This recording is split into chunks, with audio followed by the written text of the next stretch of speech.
Mari kita mulai dengan satu pertanyaan tajam. Apakah mungkin Amerika bisa melarikan diri dari utang 37 triliun dolar hanya dengan satu trik finansial yang dibungkus teknologi kripto? Pertanyaan ini bukan datang dari teori gila di forum internet gelap. Tidak, ini datang dari Anton Kobiakov, penasihat ekonomi senior Vladimir Putin selama lebih dari 1 dekade. Ya, orang dalam lingkaran Putin. Dan dia baru-baru ini mengklaim bahwa Amerika sedang menyiapkan skenario paling licik, memindahkan utang nasionalnya ke dalam awan kripto, lalu secara diam-diam mendevaluasinya. Terjemahan kasarnya, dunia harus ikut menanggung bebannya, sementara Washington tepuk tangan. Kobiakov bilang, Amerika sedang menulis ulang aturan emas dan kripto. Tujuan akhirnya? Menjerat seluruh dunia dalam awan kripto itu. Kedengarannya seperti film fiksi ilmiah murahan, tapi jangan buru-buru tertawa. Sebab jika kita menoleh ke sejarah, Amerika memang punya tradisi unik. Setiap kali terjepit utang, mereka selalu menemukan cara ajaib untuk mendevaluasi nilai dolar. Dan entah kebetulan atau tidak, setiap kali dunia yang bayar harganya. Mari kita buka kembali lembaran sejarah. Tahun 1933, Presiden Roosevelt mengeluarkan perintah eksekutif 6102. Apa isinya? Simple, semua emas milik warga Amerika disita. Nilai emas kala itu ditetapkan 20,67 dolar per ons. Setelah emas terkumpul, pemerintah menilai ulang harga emas menjadi 35 dolar per ons. Artinya, boom, dalam semalam, nilai tabungan rakyat terpotong 69%. Bayangkan Anda punya 100 dolar, besoknya hanya bernilai 31 dolar. Tapi bagi pemerintah, utang mereka mendadak jadi lebih murah dibayar. Satu tanda tangan, dan rakyat Amerika yang menanggung. Fast forward ke 1971. Presiden Nixon menutup jendela emas, alias menghapus keterikatan dolar dengan emas. Dunia merasa ditipu. Dolar yang tadinya bisa ditukar emas, kini hanya jadi selembar kertas dengan janji kosong. Sejak saat itu, dolar kehilangan 96% daya belinya. Luar biasa bukan? Mata uang cadangan dunia, tapi nilainya merosot habis-habisan, dan dunia tetap dipaksa menggunakannya. Lalu tahun 1985, ada perjanjian Plaza. 5 negara besar sepakat untuk mendevaluasi dolar 25% dalam 2 tahun. Semua demi menyelamatkan keseimbangan global versi Washington. Lagi-lagi, satu keputusan elit membuat triliunan dolar melayang dari nilai sebenarnya. Jadi apakah ide Kobiakov tentang Amerika yang akan reset utang 37 triliun dolar itu mustahil? Sama sekali tidak. Faktanya, pola ini sudah terjadi berkali-kali. Hanya saja, kali ini medianya bukan emas atau dolar kertas, tapi koin stabil alias stablecoin. Dan disinilah letak jenius licik Amerika. Rusia salah sangka. Mereka kira Amerika akan seenaknya mencetak koin stabil seperti mencetak dolar kertas. Padahal tidak begitu. Stablecoin seperti USDT, Tether, atau USDC, Circle, hanya bisa diterbitkan jika ada dolar nyata atau aset cadangan di belakangnya. Jadi tidak bisa asal cetak. Tapi, ada plot twist. Undang-undang jenius yang baru disahkan di Amerika mewajibkan setiap stablecoin didukung oleh obligasi pemerintah Amerika atau tunai. Tidak ada pengecualian. Artinya, setiap orang di dunia yang membeli stablecoin, entah itu orang Argentina yang ingin lari dari inflasi, atau pengusaha Turki yang ingin menyelamatkan bisnisnya, secara tidak sadar sedang membeli utang Amerika. Brilliant atau jahat? Silakan Anda putuskan. Mari kita lihat datanya. Saat ini Tether memegang sekitar 127 miliar dolar dalam obligasi Amerika. Circle memegang 55 miliar dolar. Jika digabung, stablecoin sudah menjadi salah satu pemegang utang Amerika terbesar di dunia, lebih besar dari Jerman atau Korea Selatan. Dan prediksi Menteri Keuangan Trump, Scott Bessent, memperkirakan stablecoin bisa mencapai 3,7 triliun dolar pada tahun 2030. Dengan kata lain, stablecoin akan menjadi mesin permanen pembelian obligasi Amerika. Dunia membeli kripto, Washington dapat dana segar. Sempurna. Namun mari kita gali lebih dalam. Dari mana datangnya semua dolar yang menopang stablecoin itu?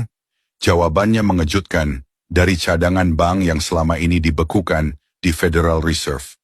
Sejak krisis 2008, bank-bank Amerika punya sekitar 3,2 triliun dolar cadangan, berlebih yang disimpan di Fed. Uang itu diam, steril, tidak boleh masuk ke perekonomian karena bisa picu inflasi. Tapi dengan undang-undang baru, cadangan steril itu bisa digunakan sebagai jaminan stablecoin. Artinya, uang mati senilai triliunan dolar mendadak dihidupkan kembali.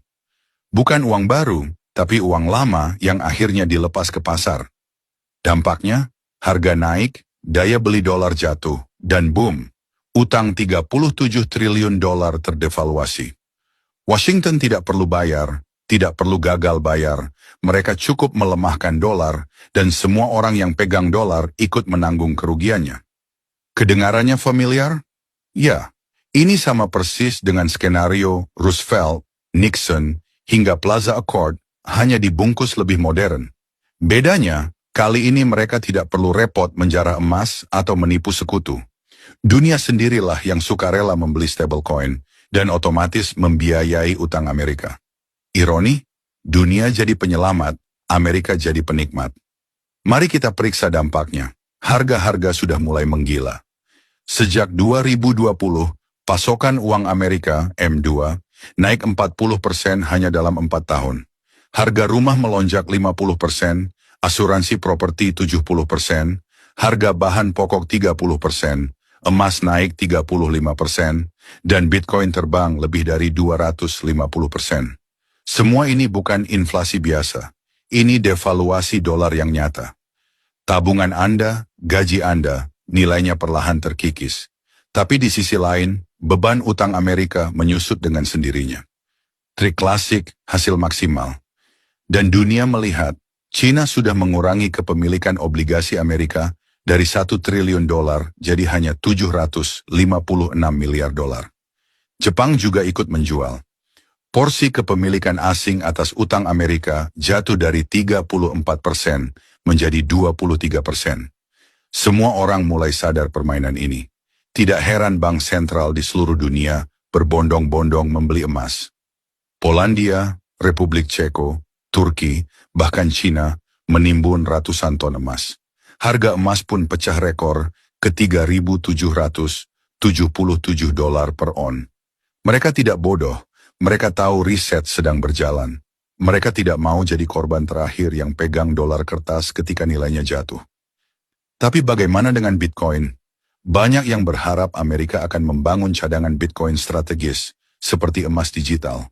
Namun Menteri Keuangan Scott Bessent menegaskan, tidak ada uang pajak untuk Bitcoin. Jadi jangan berharap Washington terang-terangan membeli Bitcoin.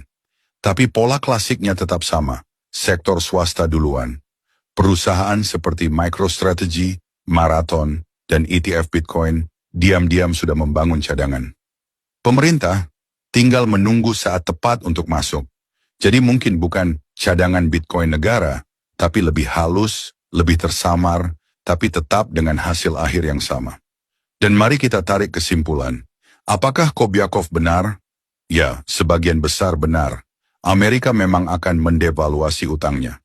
Tapi bukan dengan mencetak koin stabil sembarangan, melainkan dengan mekanisme lebih halus, mengaktifkan cadangan steril 3,2 triliun dolar, menciptakan permintaan obligasi permanen lewat stablecoin, lalu mengekspor inflasi ke seluruh dunia. Dunia membeli stablecoin, dunia sekaligus membeli utang Amerika. Dan ketika dolar jatuh nilainya, utang 37 triliun dolar ikut tergerus. Washington bebas. Dunia merana. Pertanyaan terakhir, kapan ini semua benar-benar meledak? Banyak pejabat bilang sekitar 2030. Tapi dengan laju pertumbuhan stablecoin 32% hanya dalam 7 bulan terakhir, target 3,7 triliun dolar bisa tercapai jauh lebih cepat, mungkin 2027. Sementara itu, emas terus menanjak, bank sentral terus membeli, dan dolar terus kehilangan nilai. Jadi apa yang harus kita lakukan? Jawabannya sederhana, tapi pahit. Jangan simpan kekayaan Anda dalam dolar kertas atau obligasi. Bank sentral dunia sendiri tidak lagi percaya pada dolar. Mereka lari ke emas, Bitcoin, aset keras, mineral, dan real estate. Jika bank sentral, lembaga paling konservatif di dunia, saja tidak percaya dolar, kenapa Anda harus percaya? Belajarlah dari sejarah. Setiap kali Amerika riset, rakyat dunia yang jadi korban. Pertanyaannya, apakah Anda akan jadi penonton atau korban berikutnya? Karena pada akhirnya, riset ini bukan sekadar teori konspirasi. Ini proses nyata yang sudah berjalan. Genius Act sudah jadi hukum. Cadangan steril sudah siap dilepas. Stablecoin tumbuh pesat. Dan Washington tersenyum puas. Dunia sedang memegang kantong kosong. Kalau kamu suka pembahasan seperti ini, jangan lupa like dan subscribe biar nggak ketinggalan konten lain seputar geopolitik, teknologi, dan krisis global. Dan seperti biasa, kalau kamu pikir video ini penting dan membuka wawasan baru, jangan cuma disimpan sendiri. Bagikan, biar makin banyak yang melek. Terima kasih. Sampai jumpa di halaman berikutnya.